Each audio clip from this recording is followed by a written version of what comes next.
They become known to the police not because they've committed a crime, but because they happen to be a different race than we are. Tonight, Montreal City Council and a motion to stop random police checks. We have humanitarian crisis needs in our First Nations across this country with third world conditions. Assembly of First Nations chiefs have a message for Trudeau's new cabinet.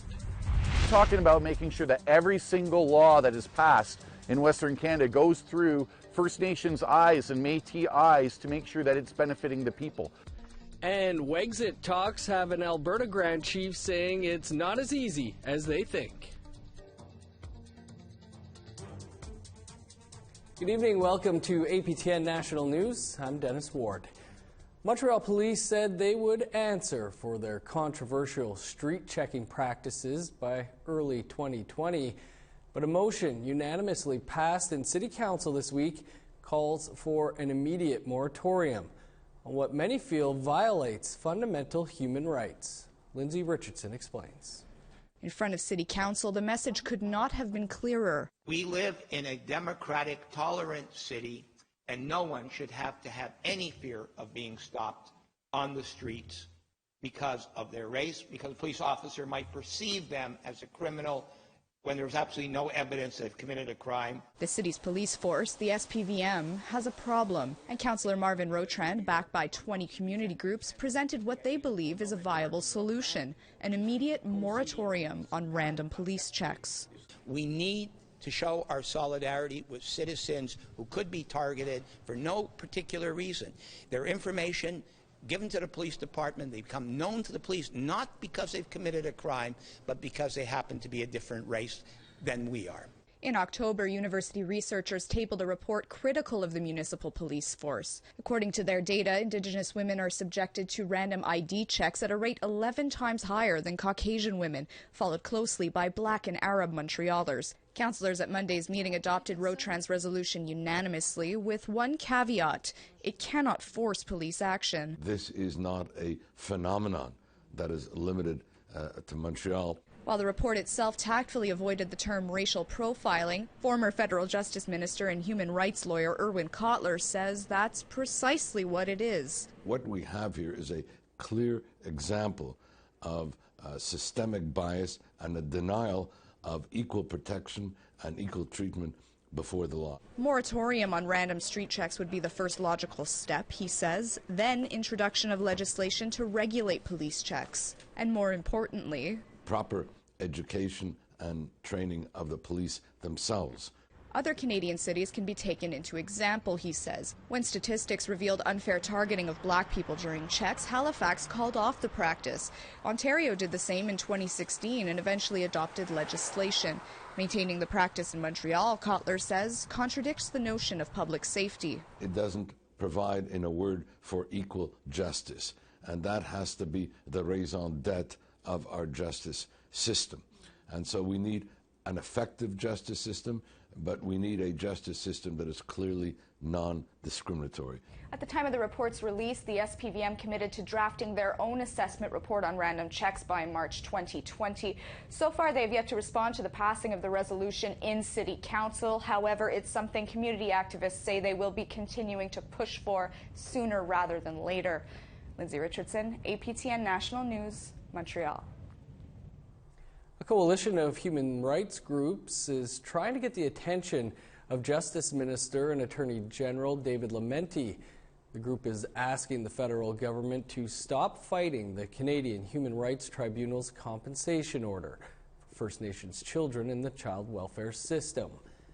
When asked for a response to the letter early Thursday, Lametti's office directed APTN News to Indigenous Services Canada.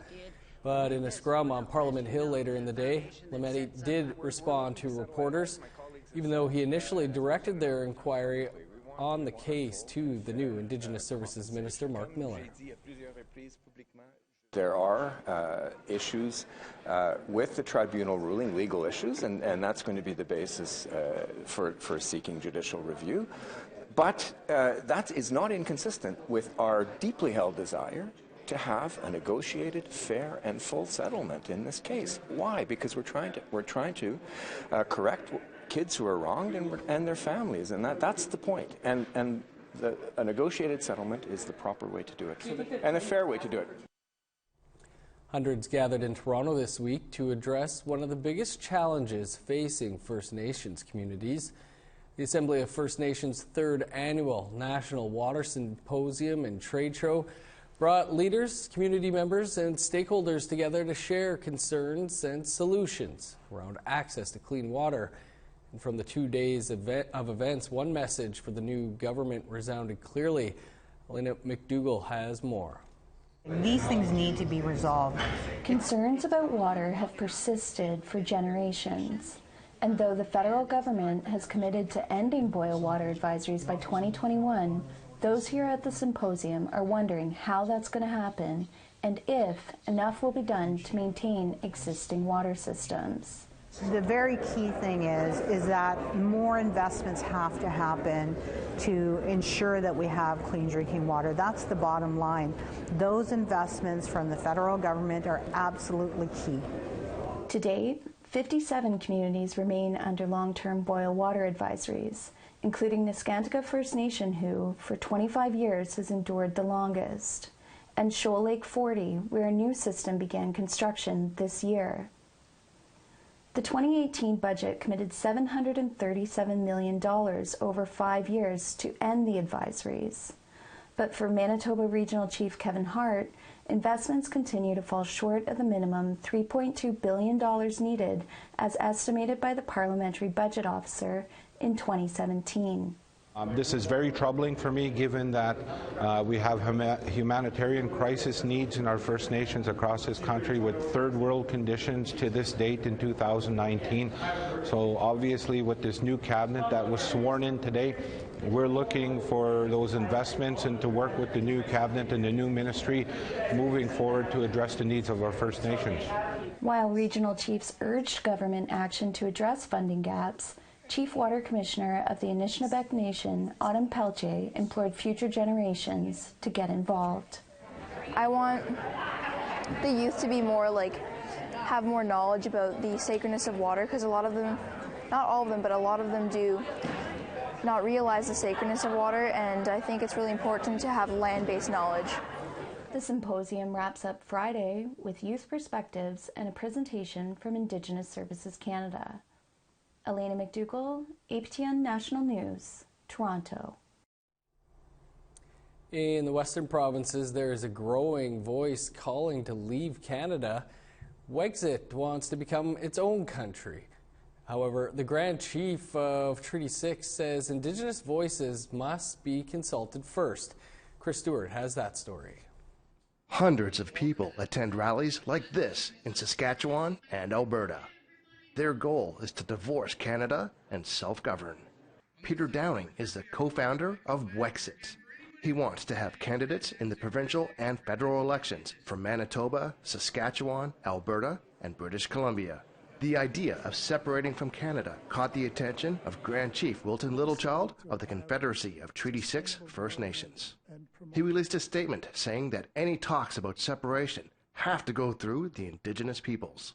He spoke to APTN National News from the UNESCO meetings in Paris. There's some unfinished business that would need to be discussed in terms of treaty obligations, for example. So it's not as easy as one would think in terms of how those that want to separate feel and argue for. Peter Downing says he will listen to Indigenous voices. The reality is that the people are coming to us. Again, we're Indigenous and non-Indigenous Western Canadians. We're hearing their concerns. And as more and more people, again, the hashtag has come out from our First Nations supporter, FNExit, for First Nations Exit, to recognize that this is the only possible way that First Nations get to have their country back, by co-governance. Downing says his government would include high-ranking positions for Indigenous peoples. We're talking about First Nations Senate positions. We're talking about making sure that every single law that is passed in Western Canada goes through First Nations eyes and Métis eyes to make sure that it's benefiting the people, that we're not pitted against each other based on race. Littlechild says he would prefer Canada getting closer ties instead of pulling apart. If we could get together with those that want to separate and indeed at the provincial and national level, the division, I think we could come up with some solutions that would not only unify the country or unify the province, but strengthen our province and strengthen our country. Downing says he is hopeful to have a one-on-one meeting with Grand Chief Littlechild in the near future. Chris Stewart, APTN National News, Edmonton. This week marks the 50th anniversary of the occupation of Alcatraz. We'll hear about the significance of the event after the break. I'm Todd Lamoran, and here's what we'll have for you on Nation to Nation. Our panel of political experts will dissect yesterday's cabinet shuffle to make sense of what Mark Miller brings to the table as the new Indigenous Services Minister. And what will Dan Vandal bring to the cabinet table as the lone Indigenous voice? As well, Alberta's Métis Settlements General Council is in Ottawa. It represents the only Métis communities that hold land collectively. But they have a ways to go to get more federal recognition. That, and Miller's answer in Mohawk to a reporter's question, is coming up right after the national news. Here's a look at Friday's weather forecast starting on the East Coast. +9 in Halifax, 5 above for Charlottetown. -1 with snow in Nain, +1 under sunny skies for Cartwright. Showers and +5 for Montreal, rain-snow mix and -4 in Chibougamau. +4 in Toronto, +1 with snow for Ottawa.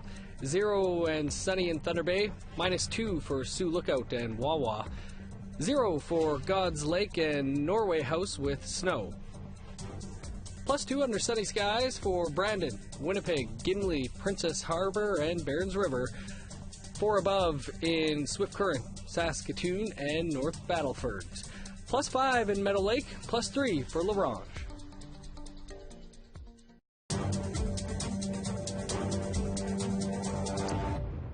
Welcome back. Indian Country Today is an institution in the United States.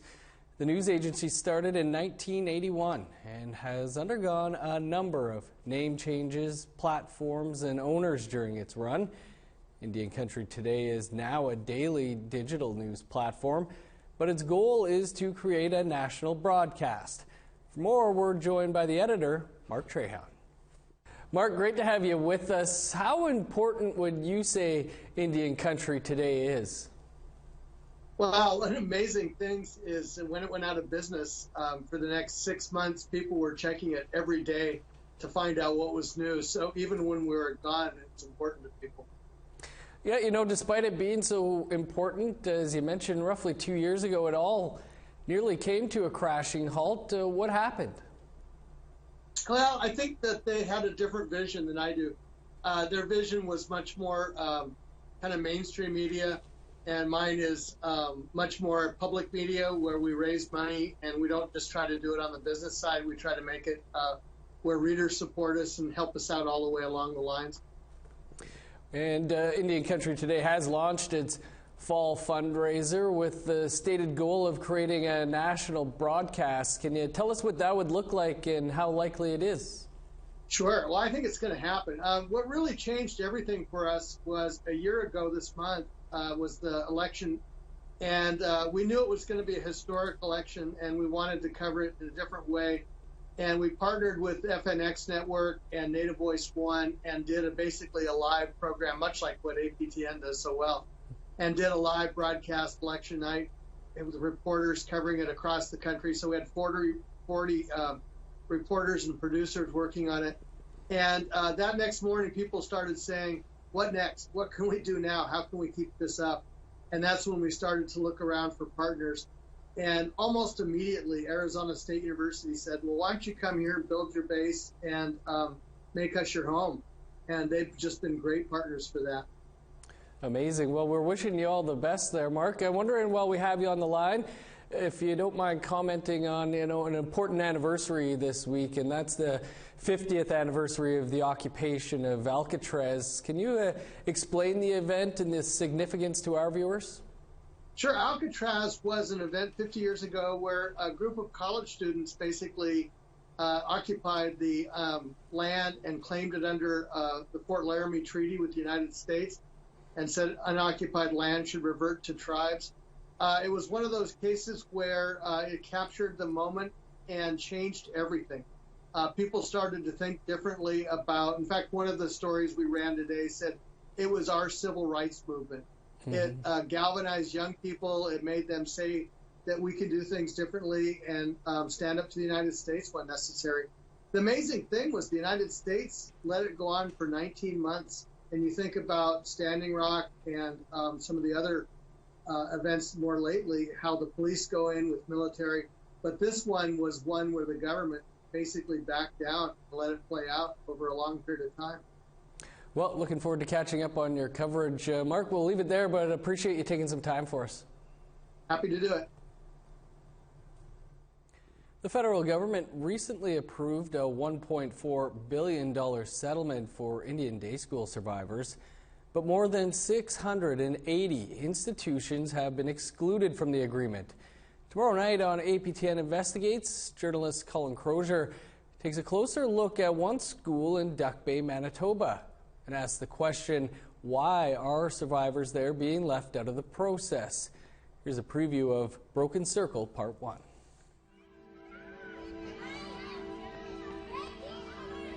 The allegations are disturbingly familiar.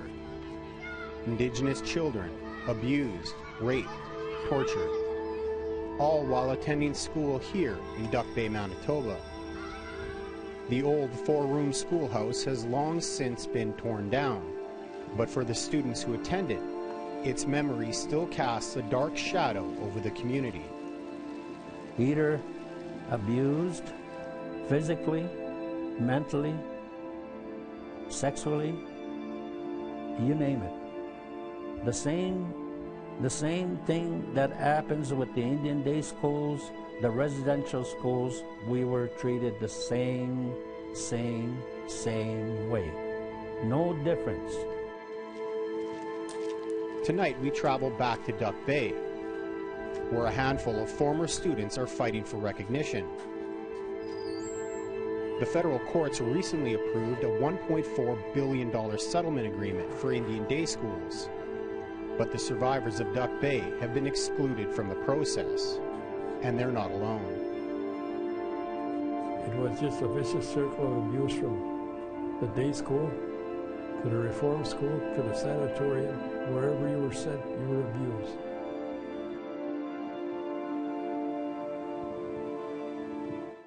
And you can watch the entire episode tomorrow night right here after the national news. 2 Indigenous women are among those receiving special recognition in Ottawa today. More on that coming up after the break. Here's the rest of Friday's weather forecast, picking back up in northern Alberta, +5 under sunny skies for Grand Prairie. 5 above in Medicine Hat, +8 and sunny for Lethbridge. 9 in Victoria under sunny skies, 10 with showers for Tofino. +4 and sunny in Fort Nelson, 5 and showers for Prince George. 11 below with snow for Old Crow, +3 and rain for Whitehorse. Sunny and 0 in Fort Liard and Trout Lake, -7 for Yellowknife with snow. 15 below for Sax Harbor, snow, and 16 below for Fort McPherson. -20 for Repulse Bay, 19 below for Cambridge Bay. -23 in Resolute, 0 and snow for Pangerton.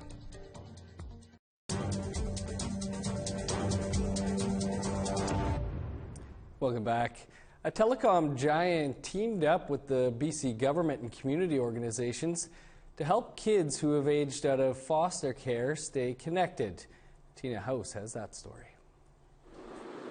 Technology and digital communication is everywhere you look. For many, it's a lifeline to stay connected, go on social media, read the news, job hunt, or look for a place to live. These days, everyone needs a phone.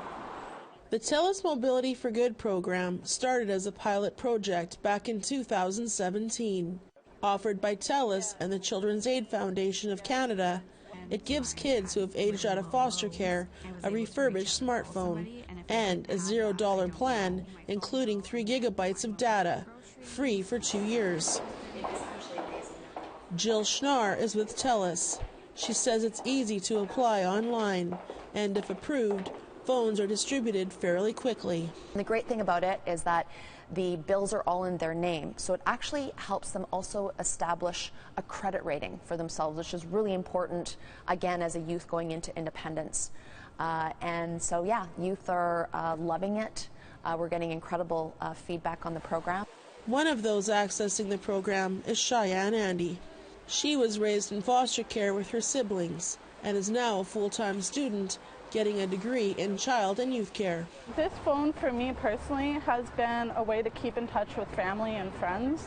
A lot of it, of course, through social media, but one of the most important things for me about the phone is that I can use Google Maps, and so if I'm going somewhere, if I'm going to an interview, if I'm going to school, I can time out through transit on the Google Maps. Of course, I use it for texts and calls. In 2018, the program became available in 6 provinces, and in 2020, they plan on launching it across Canada.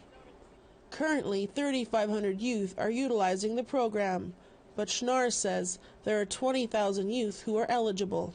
We just want to ensure more kids can get access to it. Hello. Good, how are you? After the 2 years, participants are offered plans at a discounted rate. To find out more about TELUS Mobility for Good, youth can ask their social workers or go to telusmobility.com/mobility for good. I encourage as many people as I know who have been in care to get the phone because it's a free phone, right? And it's been really helpful. Tina House, APTN National News, Vancouver. At a special ceremony Thursday, Governor General Julie Payette recognized Abenaki filmmaker Alanis Obomsawin and Inuk linguist Edna Elias with the Order of Canada. Jamie Pashigumscum brings us this. It was a stately ceremony celebrating academics, artists, advocates, and celebrities. Among them, Edna Elias and Alanis Obomsawin, both honored with the Order of Canada. Elias, a former Nunavut commissioner, was made a member of the Order of Canada for her dedication for preserving Inuit language and culture. A respected educator and linguist, Elias's work has helped to standardize Inuktitut writing systems. Elias said she's not alone in her success. I want to share this with many other language keepers, advocates and teachers, and our mothers and grandmothers who taught us the languages and the many dialects of the Inuktitut language, and I share this honor with everyone. Through her lengthy career, Alanis Obomsawin has produced more than 50 documentary films that raise awareness on the rights and treatment of Indigenous people. Obomsawin was made a companion of the Order of Canada, a promotion within the Order. It is a great honor, and I take it not just for myself, but for all the people that have helped me to do what I'm doing, and all those people who are in those films. I take it for them also. Elias is also a documentary filmmaker. She recently produced a film on her family's history called Edna's Bloodline. Obomsawin's latest and 53rd film is called Jordan River Anderson, The Messenger. Jamie Pashigumscum, APTN National News, Ottawa. Congrats to Edna, Alanis, and all those honored today. That's your APTN National News for this Thursday. For news anytime, visit our website, aptnnews.ca. Nation to Nation with Todd Lamarand is next. I'm Dennis Ward. Thanks for tuning in. We'll see you back here tomorrow.